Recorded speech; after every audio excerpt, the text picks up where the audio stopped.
Hey guys, here's the austere gear for August and day 3, and I'm tired and I can't wait to go to sleep, but this is a shaving contest, right? So I got to keep going. As usual, the B13, not in a Dogwood Briar Brushworks hybrid handle. It's been soaking for maybe 10 minutes or so. Open comb head on the 68 gap of the timeless stainless steel razor, knurled handle. Nacet blade, use number 547 today.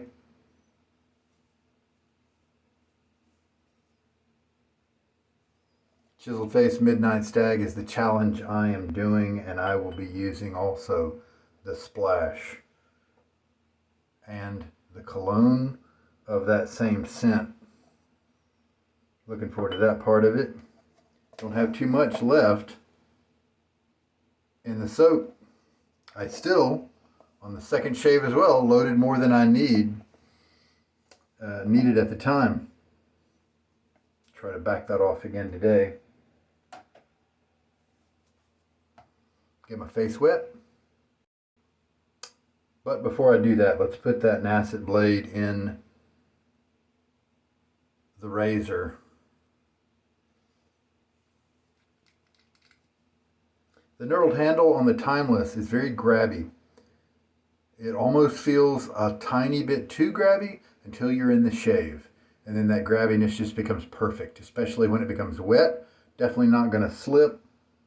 It can get soapy, you're fine, but then it also doesn't feel like you're wearing away your skin as you're using it, like some other really grabby handles do.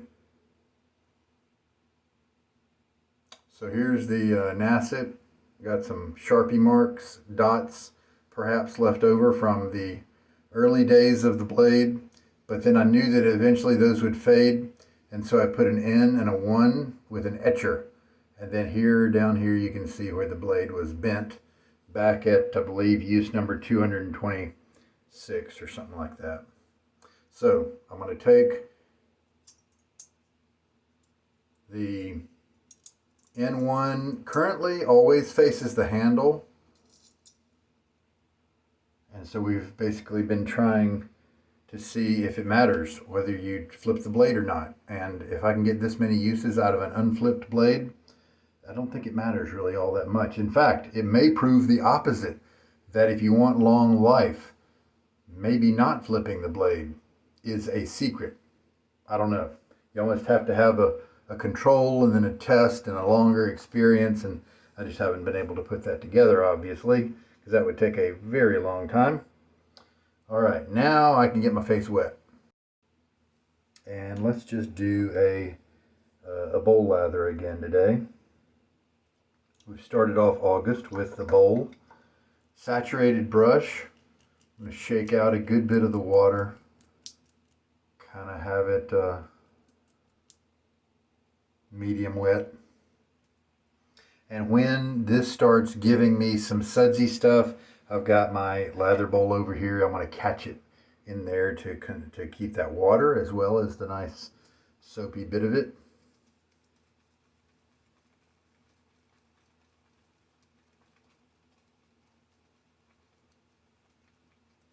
That was 40 swirls for anybody counting, and we do have a little bit of bubbliness in there. You can definitely see some water dripping out, and that is a soapy water, and who knows, that might just be enough. Let's just give it a shot. With this blade, I'm having to go about 5 passes to get the job done. They are fast passes, which is why I'm continuing, so I don't just need 3 passes of lather.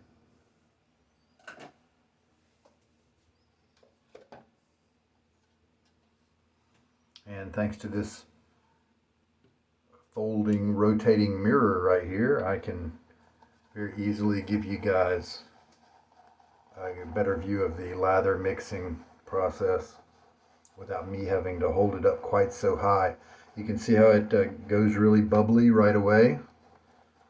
Very wet. I could definitely shave with that. It's something we've learned with the slurry lather method.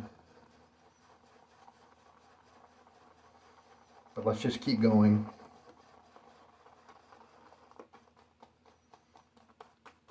In addition to turning and swirling like this, I like to press it down from the walls as a part of my mixing routine.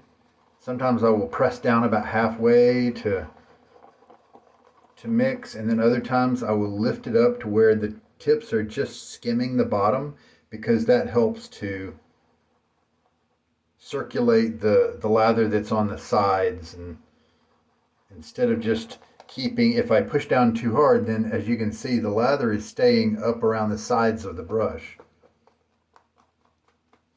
Just all these are with the goal of just a good mix. Just get it all stirred up, get it worked.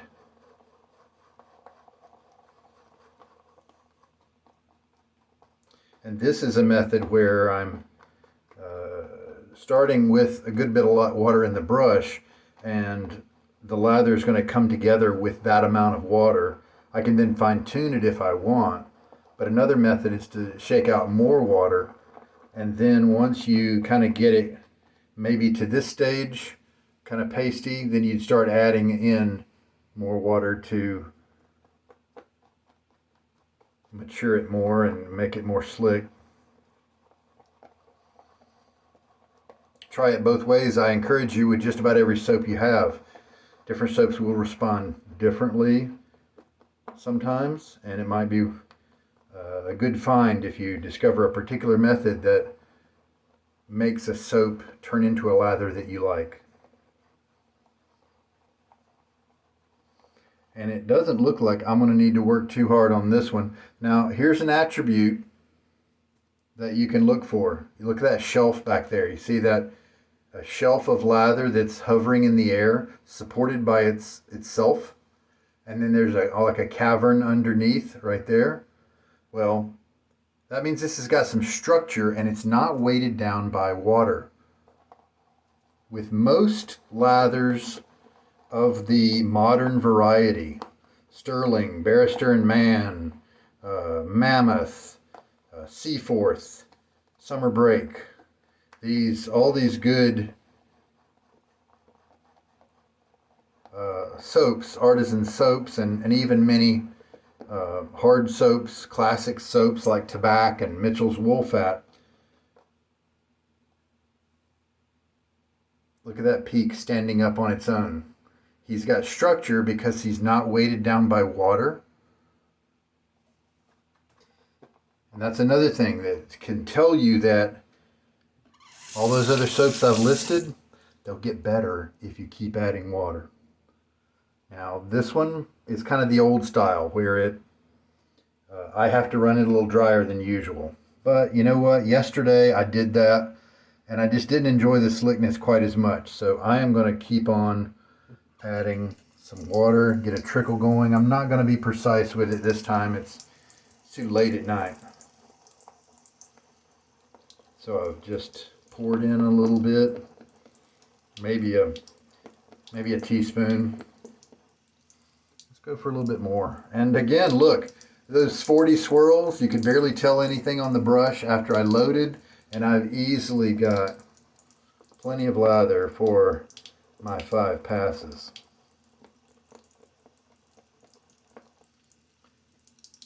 With the addition of that water, do you see those bubbles in there? Sometimes it's good to get rid of those. Sometimes you don't really need to.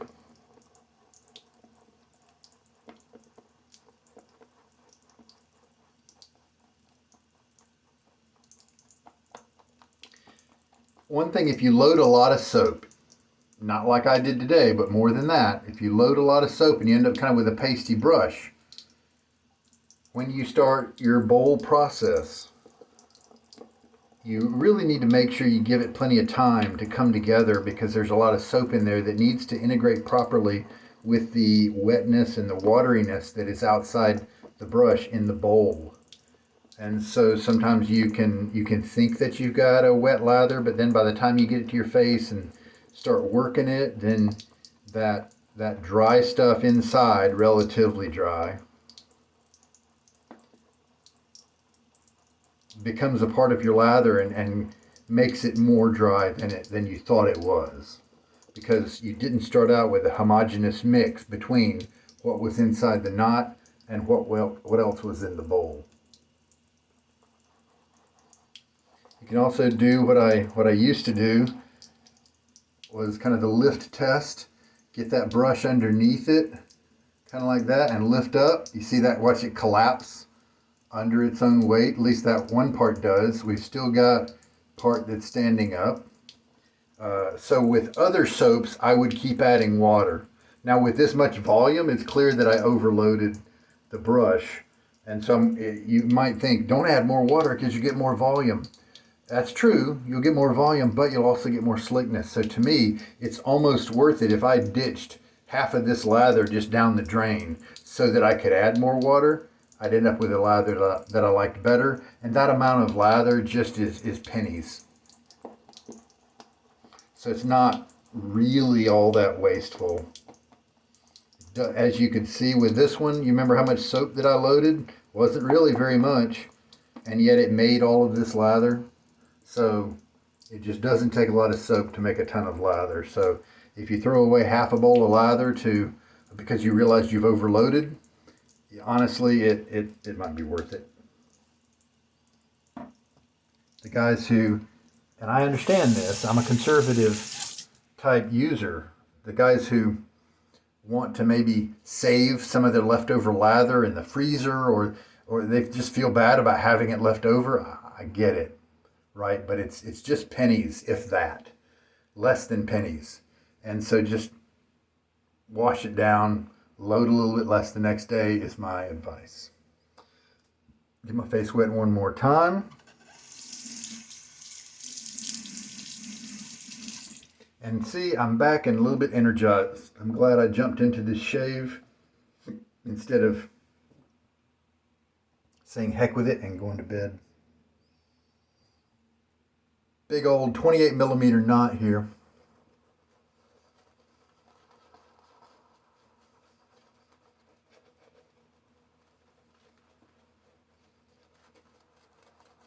A slicker lather that has a lot of water is also going to be a more accurate environment for you to feel the tips of your brush. And that could be good or bad. Now look at what's happening here. This tells me I could still add more water if I wanted to. You'd see the way it's gathering around the borders here. And you see the shapes of the lather around the ends of my brush. They're kind of little clods, little dollops. And so that tells me that I could definitely go with more water. My first pass, I like to work my skin a little bit to just enjoy the tips of the brush, but also to clean my face. Try to work that lather in among the bristles. But honestly, if you're talking about one day of growth, I've never worried about getting my stubble to stand up. That's one of the things that people kind of say about brushes. That's the job of the brush and the lather. Help that stubble to stand up so that it can be cut. But honestly, I think that's a little bit of hype in terms of if you shave every day, because the stubble's going to be so short, it's not going to lay over. All right. The razor blade is in the razor.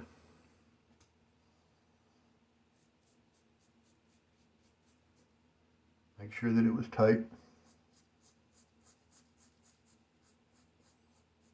And today it's not even lightly tuggy. This is comfortable. Often I use the term lightly tuggy, and today it's not even that. And you know what it probably is that lather that's just a little nicer than yesterday's, a little bit more slick, a little bit more water to it.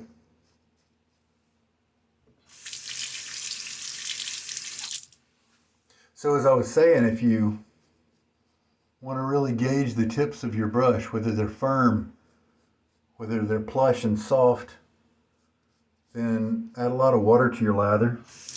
Not only will you usually get a slicker lather, but you'll get more accurate tip feel. And like I said, that could be good or bad, because if you have a really stiff brush but you like soft tips, then maybe you don't want it to feel more accurate. Maybe you want it to be soft and you like that thick lather, and maybe you'll just have to sacrifice that extra bit of slickness. Water splash.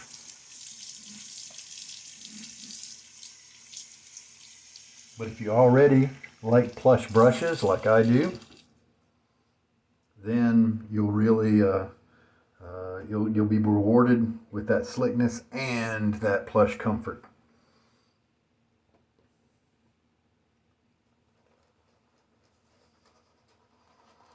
It is still late, so let's just move it right along. You guys are not used to seeing me with as much lather on my face, I think. With that slurry lather I've been playing with the last, I don't know, couple of years really. I don't end up with this because that slurry is representative and a great way to show that you don't need thickness. You don't need a cloud of lather like I have now on my face, because as you can see, anything that's above like a millimeter above my skin level is just being raked away by the brush.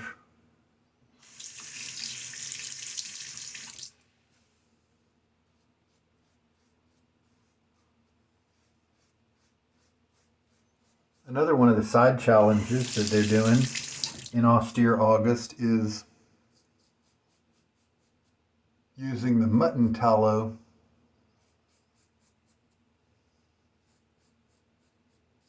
Usually beef tallow is the kind of tallow that most folks use when they make soaps, shaving soaps, and a rinse. Or really just call it a splash. But I tell you, mutton tallow, just about every mutton tallow soap I've ever tried has been amazing. Sterling has several options. Mitchell's Wool Fat, I think they're still using mutton tallow.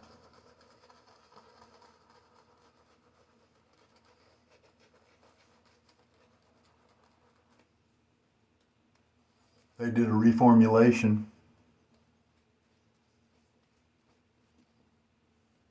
A few people are allergic to the lanolin that is in soaps like Mitchell's Wool Fat.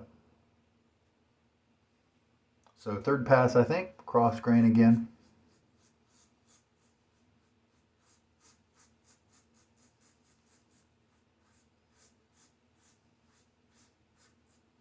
Comfortable. Even the first pass was comfy today, and so of course these, now that some of the stubble is gone,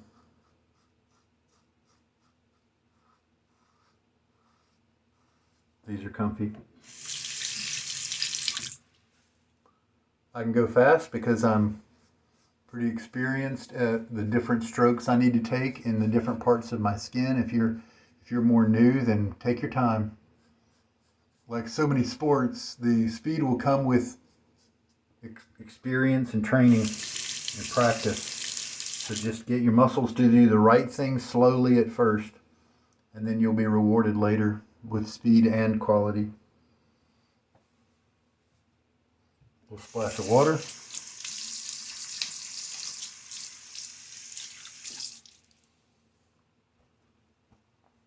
Now, during the course of this blade, whenever I started to I played around with different razors to see which one might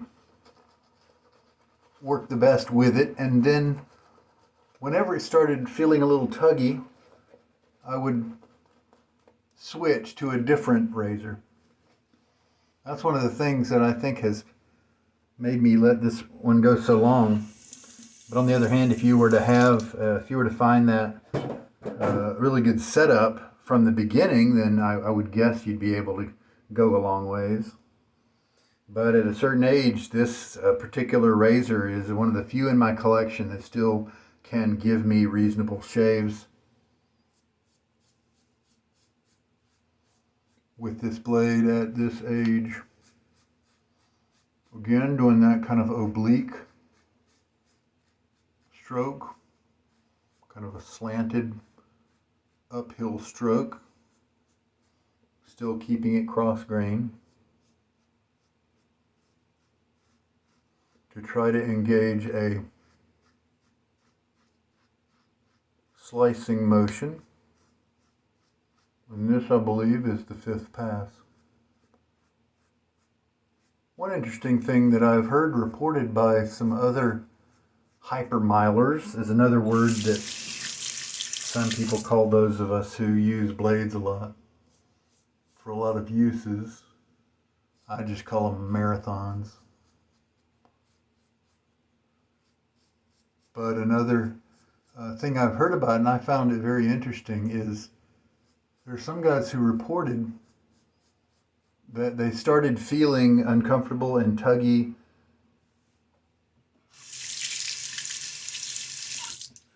experience with the blade. Oh yeah, and that's a close shave. And they, instead of swapping razors like I did, they just kept going. And what's really interesting is some of them report that, sure, they had to endure several tuggy shaves, but then something happened with the blade and it leveled out somehow. It became fine and they were able to just keep on going. I think that's really interesting. I wonder what's going on. I don't think it's mental. I don't know if something changed in their technique without them really knowing it, or if that was just a temporary thing with the blade, maybe their lather, who knows? But it was really interesting how they reached a different place with it, a different gear with it, and it had a little portion of uncomfortableness before it got there. Does that happen with every blade? Does that happen with every razor?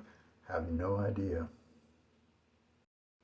So that's about 5 passes, pretty quick in terms of time and for a bowl lather.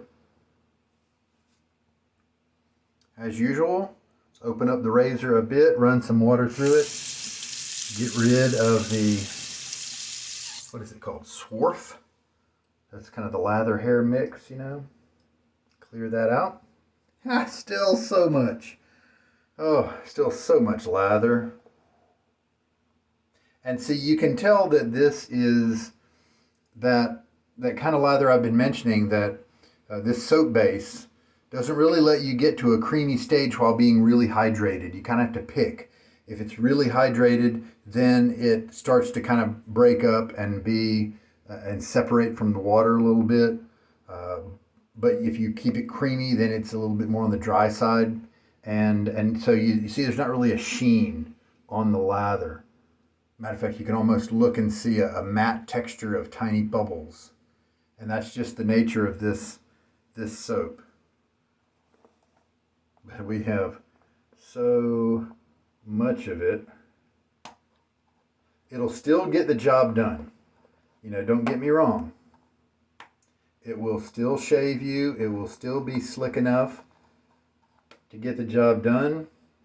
But you might really enjoy it if you maybe did the slurry lather with it, or just played around with it more to try to see if you could manage to get a creamy nature to it. Going to give a good clean to my bowl and brush now and razor. And here's this. This always turns into a big bloom at the end of the shave. Sometimes I have to squeeze to get it into my soaking cup here at the start. But it's a joy to use. One of my favorites, and I picked my own comfort and luxury this time. Instead of using Austere August to add a bunch of uses to a boar brush, which I'm a big fan of, but this time I chose a different route. If you leave a lot of water on your face after your shave, sometimes that can help you with an alcohol splash that could maybe burn your face a little bit. There are a few people and a few aftershaves that might have a tendency to do that. A few people might have a little susceptibility to that, and so you can leave a little bit of water on your face. I've also had good luck with leaving some time after your shave before you put the alcohol splash on. And maybe one of the best ways to do it is to have some witch hazel handy and put that on and let that come between in terms of time between your end of your shave and then your application of the alcohol splash. And that really helps me for my skin not to feel quite so much burn. Awesome scent. And we have cleaned the razor. The brush is clean. We have the cologne left to apply. And that may be about it for today. And then I need to get this shave online to you guys. And so this is Chiseled Face, made by Groomatorium. I like to put it on my wrists because then I am able to perceive the scent for longer. I don't go nose blind to it as if I put it on my neck. And there we go. Oh yes, that roasty wood, leathery. Oh, you just get something in the cologne, the fragrance, that you do not get in any other medium, the soap or the splash. So I definitely encourage those of you who like their soap and wish it were just maybe a little bit more refined, try out the EDP, and you might even be able to, at Groomatorium's site, Chiseled Face, their site, you might be able to get a sample of the cologne instead of having to buy a big one. And you can go on Shave Bazaar on Reddit. Shave_Bazaar is a subreddit for selling your shaving products. And so if you do try something and it's just not a good match for you, and maybe you've gone past the return policy on a soap or a fragrance or something like that, then you can sell it there and make some of your money back. Pass it on to somebody who can enjoy it, that sort of thing. And that's today's shave. 547 is down in the books. Thank you guys so much for watching. I love reading your comments. We shall proceed on. And I'm really curious how long this ring of death will last. Right now I've used it for 3 shaves, and as you've seen the amount of lather I'm generating, that same amount of soap could have gone for 6 shaves or 7. But that's the way it goes sometimes. You just kind of do the best you can. I'm glad the soap is cheap because I am overloading the last few days now. So that was 40 swirls. All right. I'll know I can do less than 40 next time. You guys take care. This is Sugar Daddy Shaves. Good night.